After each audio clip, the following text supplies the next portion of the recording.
Hi there, Joshua here. So when I was at school, my math teacher was talking about big numbers. A million, 6 zeros. A billion, 9 zeros. A Google, 100 zeros. I haven't drawn them all, obviously. And she said, how big is a Google? She said. I said, it's the biggest internet search engine ever. It's brilliant, miss. Give it a try. Let's get on with the lesson.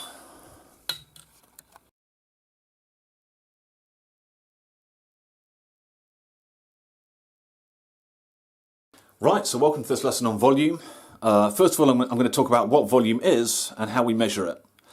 So a while back I did a lesson on area. The area of a two-dimensional shape is just the amount of space it takes up, or the amount of space inside the shape. We measure area in squares, sort of by counting squares, and the squares can be any size, but one common unit that we use is a square where all the sides are 1 centimetre. So a common unit of area is a square of this size, and this is called a square centimetre. A square centimetre. And the symbol for that is cm with a little 2, square centimetre. So imagine I had a shape made out of squares of that size. I'll just keep it simple, I'll just do a rectangle. So suppose all the squares were this size. The area of the shape can be found just by counting the squares. So how many squares are there? 1, 2, 3, 4, 5, 6. So the area of the shape is 6 of these squares, in other words 6 square centimetres. Suppose I had a shape made out of much bigger squares, square feet for example. Here's a sketch of a square foot. That's just a very big square where all the sides are 1 foot. So imagine I had a shape made out of squares of this size, made out of square feet, like that. And I wanted to know the area of that shape. Again, you just count the squares. So how many squares is it? It's 1, 2, 3, 4, 5. So 5 of these squares is an area of 5 square feet. Area is 5. So ft for feet and a little 2 for square feet. So area is the amount of space a two-dimensional shape takes up. Volume is the amount of space a three-dimensional shape takes up. And we measure area by counting squares. We measure volume by counting cubes. So volume is measured in cubes. Again, the cubes can be any size, but a common unit that we use is a cube where all the edges are 1 centimetre. So I'll just do a sketch of that. This is a common unit of volume, where all the edges are 1 centimetre, and this is called a cubic centimetre. A cubic centimetre, and the symbol for that is cm with a little 3, the cubic centimetre. So suppose I had an object made out of these cubes. So again, I'll just do a very simple shape, and we'll just work out its volume, like that. So the volume of this shape just can be worked out just by counting the cubes. So how many cubes is it? So we're not counting the square faces, we're actually counting the cubes themselves. So it's 1, 2, 3, 4 cubes. So four cubes of this size. So we say the volume is 4 cubic centimetres. Suppose we had a really massive shape made out of much bigger cubes, cubic metres for example. So a cubic metre would be absolutely massive. It would be a cube, this is just a sketch, where all the edges were 1 metre. So really massive. Suppose we had an object made out of cubes of that size. Again, I'll just try and keep it quite simple. So what's the volume of that shape? Well, again, you just count the cubes. So there are 1, 2, 3, 4 of them, so 4 cubes of that size, so the volume of the shape is 4 cubic metres. So the volume is 4 cubic metres. Right, so let's move on to cuboids now. Cuboids are boxes, basically. So a cuboid is a 3D object whose faces are all rectangles or squares. So we're going to work out the volumes of some cuboids. I'll just draw one. So here's a cuboid or a box, and let's say this edge is 4, this edge is 2 centimetres, this edge is 3 centimetres. So suppose you want to know the volume of that box. In other words, how many cubic centimetres would you need to make this box? Or how many cubic centimetres could fit inside the box is another way to think of it. Well, one way to think of it is to imagine the box split into layers of cubes, and we're just going to work out the number of cubes in each layer. So I'm going to go 1 centimetre back, like so, and I'm just going to consider this front layer, and I'm going to work out how many cubes I could get in this front layer. Well, you could get 2 going along this edge and 3 going up, so I'll just draw them in. Hopefully this is clear.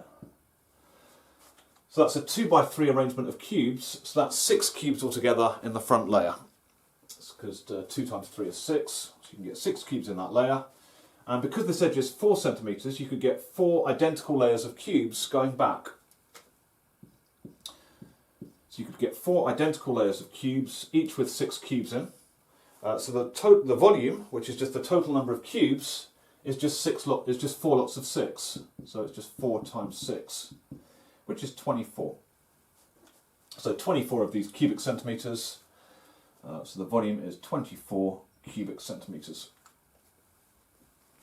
And you've probably heard of the general formula for finding the volume of a cuboid. You just multiply the length, the width and the height together in any order. So you just multiply these 3 numbers together. And you can sort of see from the picture why it works. When you multiply 2 of the numbers together, you're working out the number of cubes in just one layer. So for example, here we did 2 times 3, which is 6, which is the number of cubes in this front layer. And then you multiply it by 4, which is the number of layers. So to find the volume of a cuboid, you just multiply the length by the width by the height in any order. Let's just do another one. So here's another cuboid. Let's say this edge is 3, this edge is 3, this edge is 7. So let's find the volume of this cuboid. In other words, the number of cubic centimetres that you'd need to make a box this size, or the number of cubic centimetres that fit inside the box, however you think of it. So again, you just multiply the length, the width and the height together in any order. So you multiply these 3 numbers together. I'm going to do 3 times 3 first, which is 9. That's actually the number of cubes in this front layer, just going sort of 1 centimetre back. You could sort of get a 3 by 3 arrangement of cubes in this front layer, which is 9 cubes. And because this edge is 7 centimetres long, you could get 7 identical layers of cubes going back. I won't draw them all. Like so. So the volume, which is the total number of cubes, is just 7 lots of 9. So it's just 7 times 9. So, which is 63. So 63 of these cubes is a volume of 63 cubic centimetres. So to find the volume of a cuboid, you multiply the length, the width and the height together in any order. Right, so now I'm going to talk about prisms and cylinders. So let's start with prisms. What is a prism? Well, a prism is a 3D object with flat faces. First of all, it's got flat surfaces. So it's a 3D object that's the same shape all the way through. So a famous example of this is a triangular prism. So the front and back faces are triangles, and it's a triangle all the way through. So in other words, it's got a constant cross-section. The cross-section is just what you see when you cut it. So wherever you cut that shape along its length, as long as you cut it parallel to the front and back faces, you'd get exactly the same triangle.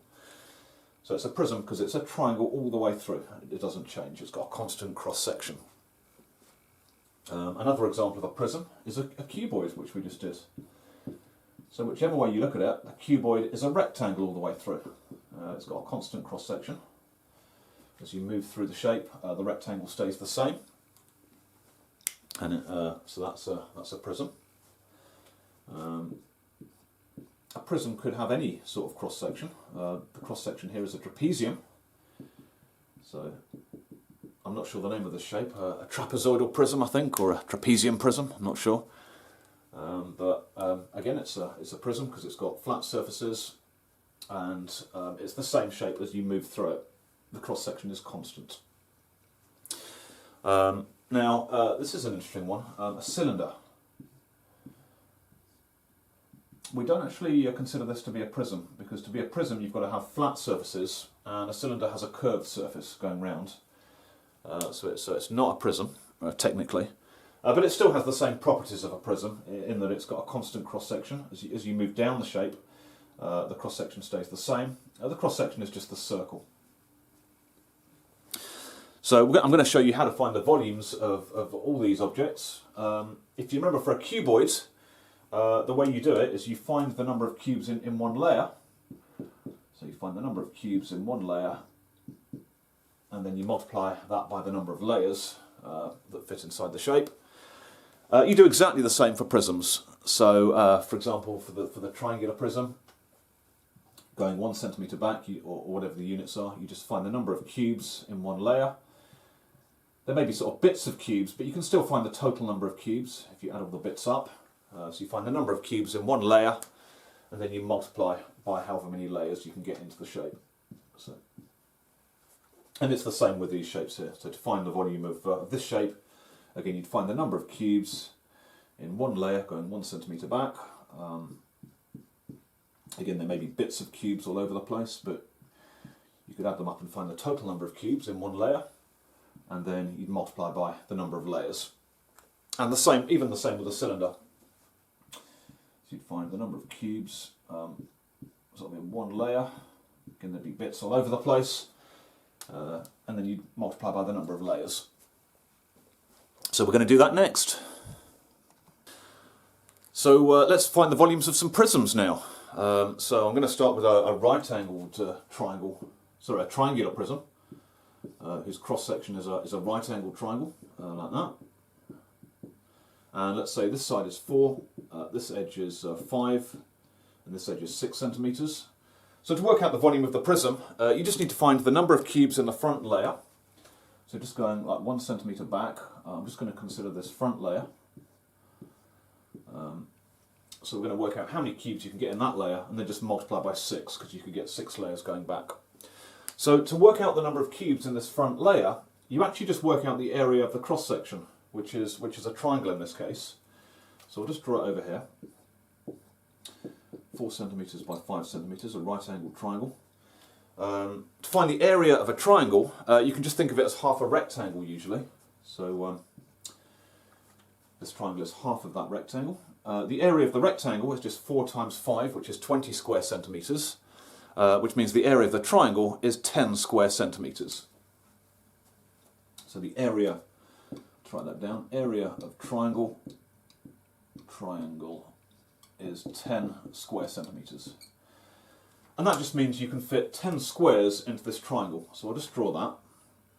You could have something like that. There'd be bits of squares, but the total of all those bits is 10 squares altogether. So you can get 10 squares in this triangle, which means that you can get 10 cubes in the first layer. So if you just sort of turn them into cubes, like so, 10 squares in the front face means 10 cubes in the front layer. So the number of cubes in one layer, number of cubic centimetres, is 10. So you work out the area of the cross-section to find the number of cubes in the front layer. So there are 10 of them. This edge is 6 centimetres, which means you could get 6 layers of cubes going back. So the volume, the total number of cubes, is just 60, because it's 6 lots of 10. So the volume of the cuboid is 6 times 10, which is 60. 60 of these cubes, 60 cubic centimetres. So to find the volume of a prism, you find the area of the cross-section, and that tells you how many cubes there are going to be in the front layer, and then you just multiply it by the length, the number of layers. Let's do another one.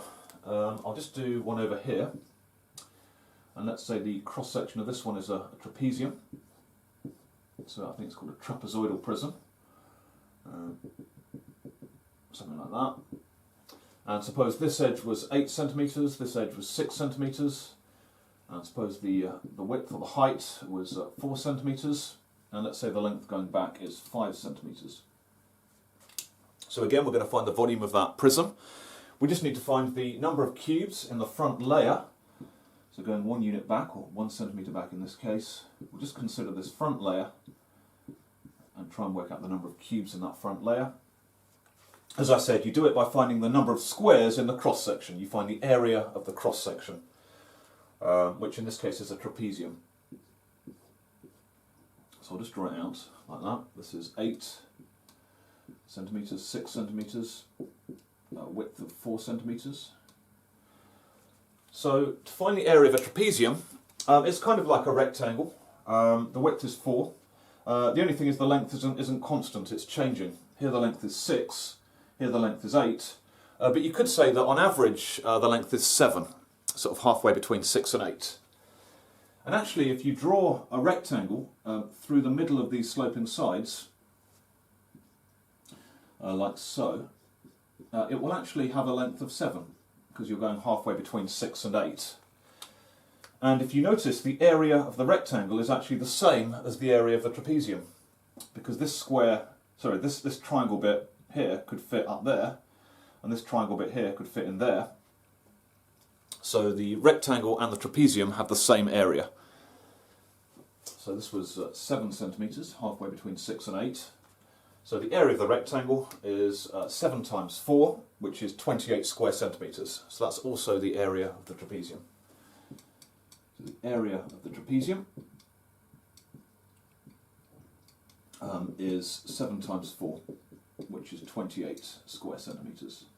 So to find the area of a trapezium, you just do the average of the parallel sides, so the number in between 6 and 8, which is 7, and you multiply it by 4, the height. So that means there are 28 squares in the cross-section, so I'll just put them in, something like this. So 28 squares in the cross-section.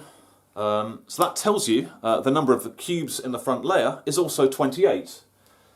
It's the same thing. I'm just going to turn them into cubes, like so. So the number of cubes in the front layer is 28. It's the same as that. So number of cubes in one layer is 28. So we can now find the volume, because you can get 5 layers of cubes going back, because this edge is 5 centimetres. So the volume, the total number of cubes, is just 28 times 5. So the volume is just 5 lots of 28, which is 140 cubic centimetres. So to find the volume of a prism, you find the cross-section, the area of the cross-section, and that will tell you the number of cubes in one layer, and then you multiply by the length, which is the number of layers. Right, let's now do a cylinder. Exactly the same method for a cylinder. I'll just draw it out. Let's say the radius of the circular cross-section is 3. Let's say the height is 10. So let's find the volume of the cylinder. Again, you just find the number of cubes in one layer. So you go sort of like, well, 1 unit down, 1 centimetre down in this case. You find the number of cubes in that top layer, and then we'll just multiply by 10. So to find the number of cubes in this layer here, you just want to find the area of the cross-section, which is a circle. So you want to find the area of a circle of radius 3. So the area of a circle can be worked out by using pi r squared. So the area of the circle is going to be pi times 3 squared, which is just going to be 9 pi. So it's 9 pi square centimetres is the area. Or if you want to get that as a decimal, if you do that on the calculator, it's 28.3 square centimetres to 1 decimal place.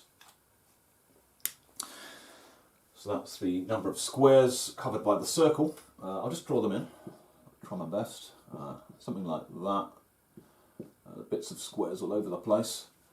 28.3 of them. And that just means that there are 28.3 cubes in that top layer. So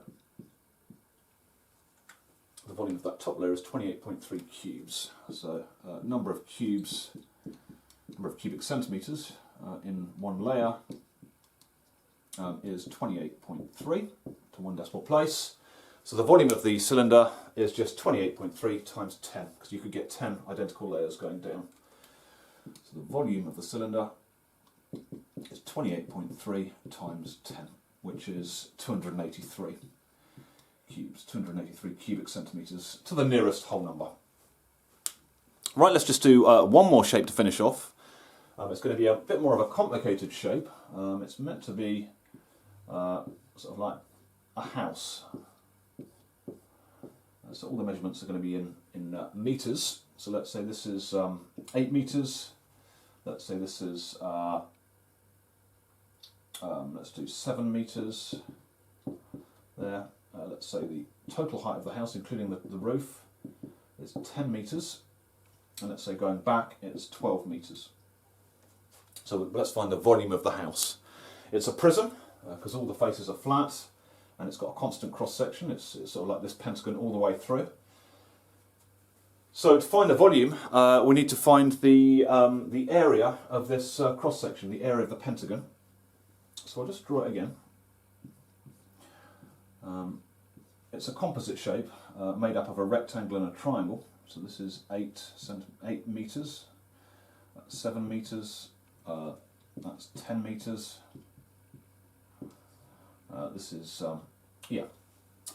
So let's split it up into a rectangle and a triangle, like so. So the area of the rectangle is 7 times 8, which is 56 square metres this time. Everything's in metres and square metres and cubic metres. So that's 56, and then to find the area of the triangle, we need to know the height of the triangle straight up from this baseline. This is 8, remember, this is 8 metres. Well, if that's 7, but the whole total height is 10, then this height must be 3 metres straight up.